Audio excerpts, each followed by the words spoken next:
black man serve the white man? Why does everything the black man do benefit the white man? Why does the black man say freedom is doing what I want to do?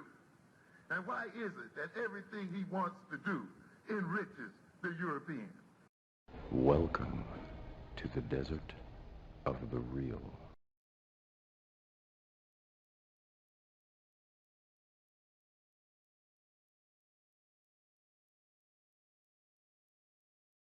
Now, what's the reason why I did this? The reason why I did this show or this topic is related to what I was hearing about the death of Kevin Samuels. And it's not about him in particular, but it's about something that I kept hearing that kind of bothered me. First, I want to say rest in peace to Kevin Samuels because, despite whatever anybody feels about what somebody's ideology is and what they present, I don't wish death on nobody. I mean, I think that that's fucking stupid. That because you disagree with somebody ideologically, that you're celebrating their death. That's some bizarre, crazy shit to me that I don't think most intelligent people can understand. So rest in peace on that end. But what was bothering me was how people take things and twist them and reinvent history. You would think, like, you got two extremes. You got on one extreme, this guy is being presented as Satan the devil, Lucifer himself. And then on the other hand, he's being presented as Marcus Garvey, Malcolm X, and Martin Luther King. I think if we're going to have an honest discussion about where this guy lays, I think that this is the way to do it. Before he blew up and started getting involved in relationships, this guy was talking about fashion, talking about cologne, talking about clothing and shoes and presentation and basically image consulting, how you should present yourself to the world. If you look at the tone of his videos, he's very happy-go-lucky and smiling. Hey guys, like the whole mood and demeanor was upbeat and friendly and all of that. Then he made on the live stream, he had a call with this lady, and the title of the video was "You're average at best." He told the woman that you're average at best, and then that blew up and went viral. And like any smart businessman, he did the Maury Povich. Remember when Maury did the show on paternity tests and it blew up? And then after that, every show was about paternity tests. Same thing happened with Kevin Samuels. That video blew up. He said, oh shit, where there's smoke, there's fire. Let me lean into this shit. And so then after that, then he became the relationship man. So let's not reinvent history and act like this guy was. And then I hear people say, oh, he wanted to do right for the community. Listen, that may have been like collateral, but the whole thing about his success was him capitalizing on a viral video and changing up his whole content on his platform to revolve around that viral video. And that's what got him even more popular.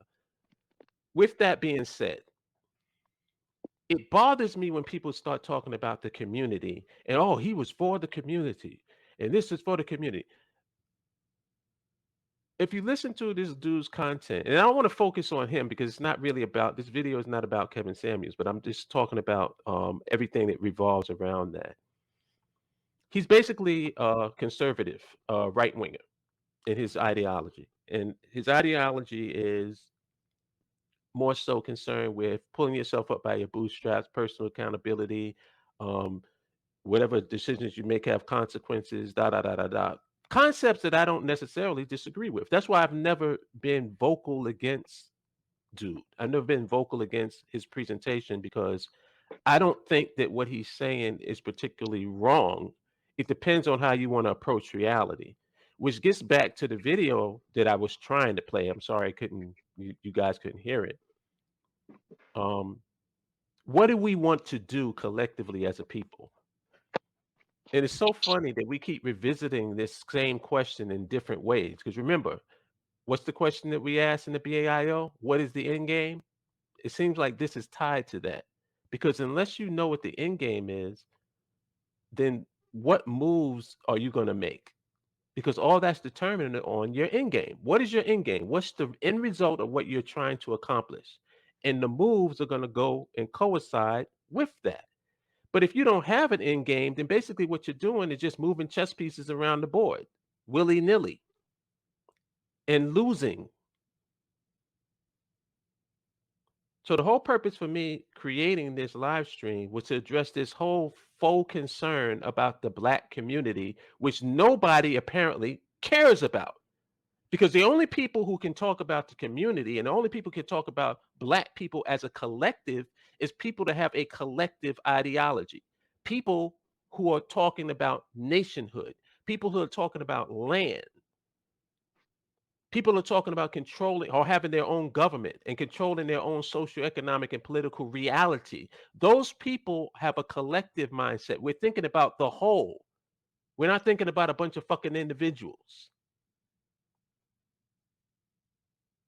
But yet, the people who's individualistic, those are the ones that everybody's pushing as for the Black community. These people don't care about the community. These people only care about themselves and their pockets, their own little personal life, their own little personal surroundings. And the only way you're going to go and hear something about the collective, if you come to a group like the BAIO, that's filled with nationalists, African-centered progressives, people that are about the collective. What are we going to do for our people moving forward? I've heard Kevin Samuels make statements that Black men need to cut their hair, cut their locks off or whatever, so they can adapt and make money, because that's limiting the amount that you can do in America. Now, is he wrong? No, he's not really wrong. If your end game is to be an American, then he's 100% correct. But what if that's not your end game? What if your end game is to have a nation of your own, where you don't have to cut your hair and cut your locks or shred every ounce of African in you so you can fit in to somebody else's nation? What if you don't want to do that? What if you want to have your own? That's why I'm saying, if you don't have an end game, then how do you know what moves to make? How do you know what you're supposed to do within the context that you're trying to do it? And I think that that's more important than whether you agree with right wingers, do you agree with left wing ideology, do you agree with liberals, conservatives? All of that is nonsense. To me, what is it that you're trying to do? What is the eventuality of your ideology? And if you don't know that, then you don't know what moves you should be making to accomplish that goal. And on that note, I'm going to bring my people in. We got Yamoja. Peace, everybody. We got Asiri. Hey, everyone. And we got Underrated Mind. I see why you don't have 4,000 subscribers yet. Yeah, I mean, I gave that up a long time ago. I'll probably be in the grave before I get to 4,000. I need to make an admission. Man. I need to make an admission, big Not bro. the habituary. You are like 95% of the reason why I stopped doing videos, because I heard, like, this why I didn't want to do videos in the first place, because people be saying the same shit. But then I heard, like, no, he literally saying like what I would be saying. So there's no point in me coming back and saying the same shit, especially this like it'd be kind of pointless, because you kind of said exactly what I would have said. You kept going. I was like, this motherfucker say what I'm gonna say, huh? but straight up though, when you talk about Kevin Samuels, and rest in peace to the brother. I was like, more like, that's just a shame. You know what I'm saying? It's just a shame, dude. Just gone like that. Like, life hits you, you never know, right? But like, he's a perfect example of how, like, man, we such a complicated people in this damn place that we call America, right? But he's a perfect example of like everything from celebrity worship to how, like, nowadays in 2022, like, popularity is more important than the actual content. Like, you could be on some dumb shit and it'll end up coming across your timeline from something else. You could be on some dumb shit that's like hilarious and everybody will see it. Literally millions of people will see it. you know, but you could be talking about something serious and like 200 people, maybe, you know what I'm saying, if you're lucky, right? Like it's just, that's just kind of the times that we're in. It's just about entertainment, and they literally switched that entertainment, because when he was alive, he was literally nothing but entertainment. People would Right. make jokes. People would sometimes say like, "Oh, see, that's the problem." The furthest it goes is like, "Oh, that's the problem with the black community." Blah blah blah. People talk about us like this or that or something like that. And but all it really is popularity. It's popularity. That's all it is. That's all it come down to. And they twisted that now that he gone and try to make him something like you said, something that he's not. But when you talk about the black community, I'm gonna ask you a couple of serious questions, right? And I want you to think about it. Even like when you think about pop culture, even pop culture in the whatever you want to call it, conscious community, right? When was the last time you actually heard people talk about unity? Like legit, when was the last time you heard the word unity? Think I about it. haven't. It's an honest question. You Yeah. understand me? Like straight up, like it's not the end thing right now, y'all. It's just not in. No. Even going shit, going to Africa, getting a passport and traveling outside America, that's getting more popular. You know what I'm saying? That's getting in. Even going to Africa, lots of people are in Africa. But doing anything together, man, we so far away from that, and that's the cold reality. We are very far. So when we talk about community, it's like it's always in little sects and silos. There's nothing. Think about it like this. Think about it like this, and it's a cold thought.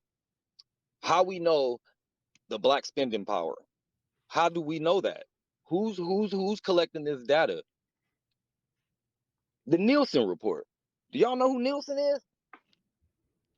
I'll give you a hint. He ain't African. He ain't black. But that's how we know that our spending power in the last like 10, 15 years went from 1 trillion to like 2 point something trillion, literally.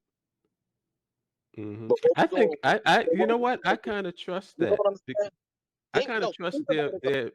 Who's doing the data? Who's doing the data of all the black engineers in this country? Who got the data on all the black mathematicians? Who got that data? No. There's no money in that. Who got that data though? There's no money in that. The reason why, you know why I trust the spending statistics, because who's getting the money? Where's our money? Where's our money going? So they know exactly what we're spending, because it's all going to them. But I feel what you're saying, though. But let's give our sister a chance to tell us what she thinks about what I just spouted off. First of all, was I rambling or did I make any sense? No, it was very cohesive. I understood it because there's a lot that came out of that whole Kevin Samuels. You can find so many angles. You know, it happened on Mother's Day, and there's that personal aspect. But I won't get into that. The thing that correlates to us and our theme is when you talk about unity. I think the reason why a lot of these other ethnic groups are ahead of us is because we have to face the fact that these principles behind unity and collectivism, that is their foundation, that is not just preached but practiced. That is their first religion, and it has to become ours. We have to embrace it before we become Democrats, before we become progressive, before we become whatever political affiliation you want. That needs to be the single-minded focus, period. Unity, collectivism, interdependency. And until we see the benefit of getting together and what we can do collectively, it won't happen. Sad to say. Agreed. Question I want to ask you before we move on to the next. How do you feel when you hear people say that Kevin Samuels was for the community? I don't feel that that's accurate. That's clear. Kevin Samuels was an opportunist. He capitalized on an opportunity. There was a big gaping hole. Nobody was filling that gap. And like any capitalist, he said, hey, opportunity. And he jumped right in. It's about filling a gap. I don't begrudge a man for doing what he did as an, I guess, pseudo entrepreneur. I just look at collectively how it impacts our community. And yes, my position hasn't changed, which is there's enough mud to sling on both sides. We're all human, men and women are human, and we have a dark and a light, and we're capable of being monsters towards each other, and we're capable of expressing our light. So I could sit here and talk about men and the problems they give, till the cows come home. But at the end of the day, if we're about solutions, that's the impact that I want to make that impacts my legacy as far as how I'm remembered. Because at the end of the day, we're not going to have that collective community if we're just bashing each other. We got to figure out how to, dig ourselves out of this hole that we're in as the whole diaspora. It's Mhm. not just you have your shortcomings and I have my shortcomings. Okay, what the hell are we going to do about it? Yeah, I have my shortcomings. What are we doing about it? Right. How are we going to move the needle from the point of having the shortcoming to actually everybody saying, okay, I'm willing to move forward and put the past in the past? Because there's a lot that we need to get past. There's leaps and bounds that we have to make. It's not just little incremental changes that we need to do right now. The changes that we need to embrace are huge in comparison to our competition, Hmm. because we're not going to be the group that takes over. White people right now are concerned because it's a numbers game for them. They're looking at their numbers, they're making plans. All these wars going on, and you see refugees showing up in, places that they didn't live before. That they know what they're doing. This war didn't just come out of nowhere. This is a numbers game, and you win by numbers. So Yes. leaps and bounds is what we need to do. Yes. And Ruby made a comment that kind of falls in line with what you're saying. We should really be focusing on the mission. Talking about the broken black community is a done deal. And I agree. But here's the thing, Ruby. What's the mission? Collectively, have we agreed on what the mission is? Well, this is the sick part though. This is the sick part. Our problems is so layered that we can legit have a deep discussion about how we just need to get over about our differences, while at the same time the reality is still, but what's the mission? So how are you supposed to get together as a group of people who still on some bullshit, such as like, well, you light skinned, what you mixed with, what you got in you, or some shit like that, when we need to be talking about, well, what's the future look like for our kids? Because that's what I'm on. That's what my mind think about. When I look at my babies, I'll be like, I don't want to see my kids going to talking about the same shit that we talking about. Because that's what Hmm. made me snap. I was in one of these quote unquote community meetings, and it was this elder, this sister snapped. And I looked at her, man, looking at her passion, like, man, I don't want to be like that when I'm her age. It just hit me. I was like, fuck that. I don't want to be still talking about no black power marching unless we gonna overcome. No. Not at all. But I loved her. I loved this sister, her strength, because I looked at her and I said, no, she's been through some shit. Because she was an Hmm. elder, like she probably was in her 70s type. Still looked good, still had energy. She had that little bit of energy mustered up just to say we need to do something. We need to do something about something that happened in the town. It was some weird shit. Somebody did a prank with the KKK or something like that. But everybody got together and shit. It was around Juneteenth as usual, right? Straight up, a few years ago. No, hell no, not a few. It was shit, like 7 years ago now, actually. But yeah, it was crazy. It's crazy. But yeah. And that's what I think about though, man. The future, the actual future, not just mine. Like I got kids. I personally have 5 kids, so I got a lot of future looking at me, right? You know what I'm saying? So yeah, I Hmm. don't want to be going through the same fucking shit. That shit look like he's at my core. I don't know what y'all thinking about. I know what y'all thinking about. I'm talking to anybody listening to this. I don't know what y'all thinking about. I'm actually thinking about us. Like I think about my kids, and your kids, because they important because they gonna be kicking it. and they either gonna be Right. kicking it to jail, looking at us being killed, still talking about who to vote for, dumb shit like that, instead of actually talking about what are we gonna do, what new laws do we need, because more people are trying to come to our country because we balling. You understand me? Waking up and going to the beach every morning and eating fruit before they go to school, being taught what we want them to be taught. We make the standards. And the first thing they're going to be taught is fucking black power and black pride. For real. And they're going to have something to be prideful of. They shit. That's what I think.